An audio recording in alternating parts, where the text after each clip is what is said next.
Internal migration in the Philippines fuels urban growth but can cause localized brain drain in rural areas, straining infrastructure and hindering regional development. Balanced policies are needed. It is the movement of people from one place to another, while urbanization is the process of an area becoming increasingly populated by people, often through migration, and transforming into a city or urban landscape. It leads to increased urbanization as people move to cities for better jobs, education, and healthcare. Cities face challenges like overcrowding, traffic, and housing shortages, while rural areas struggle to grow and develop.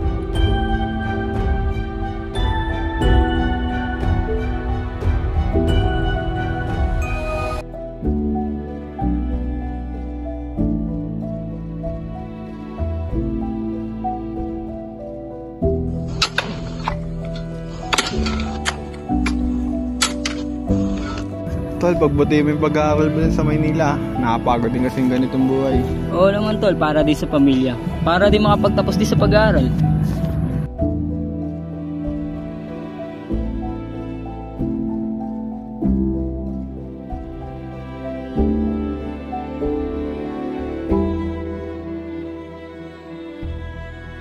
Delay na naman yung sahod, sabi ni Foreman. Problema na naman. Kailangan ko ng pera ngayon dahil mga anak na yung miss ko ngayong buwan. Oo nga pala. Nagbabalak pala kami pumunta ng Maynila. Baka gusto niyo sumama. Sige, tara. Sabay-sabay na tayo lumuwas ng Maynila. Oo, tara. Kasi paulit-ulit na lang dito eh. Ang hirap ng trabaho, ang baba ng sahod.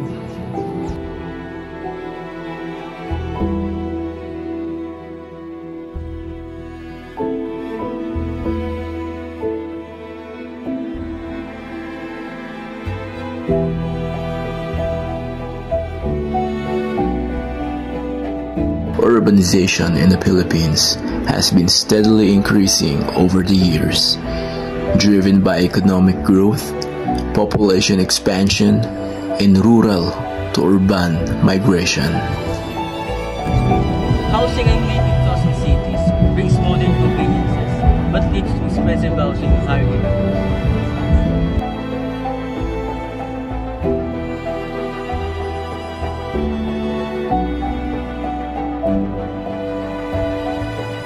Social and cultural, moving to city pays a fast-paced lifestyle and less personal connection to compared to urban communities. The province life is peaceful and quiet. We have fresh air, open spaces, and strong sense of community. But sometimes we lack opportunity for work and education.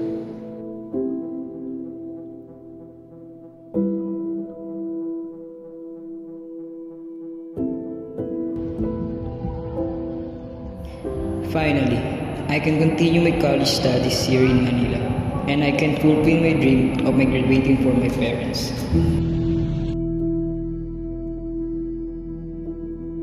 Both have their challenges. In rural areas, we fight to keep up with progress. Families are often separated, and migrants struggle with isolation and adjusting to new environment.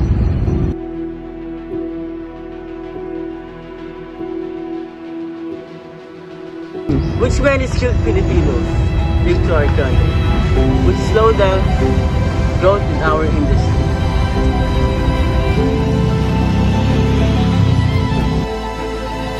Maybe the key is understanding. Rural and urban life are so different.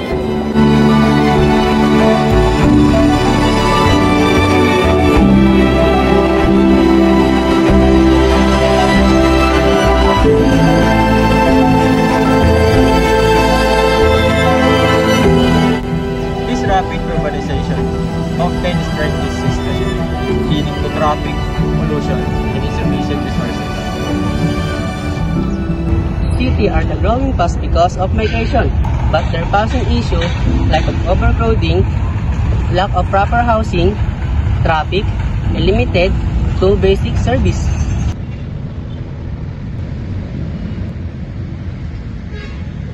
Numero ang galaw ng tao, bawat gawin ay may presyo.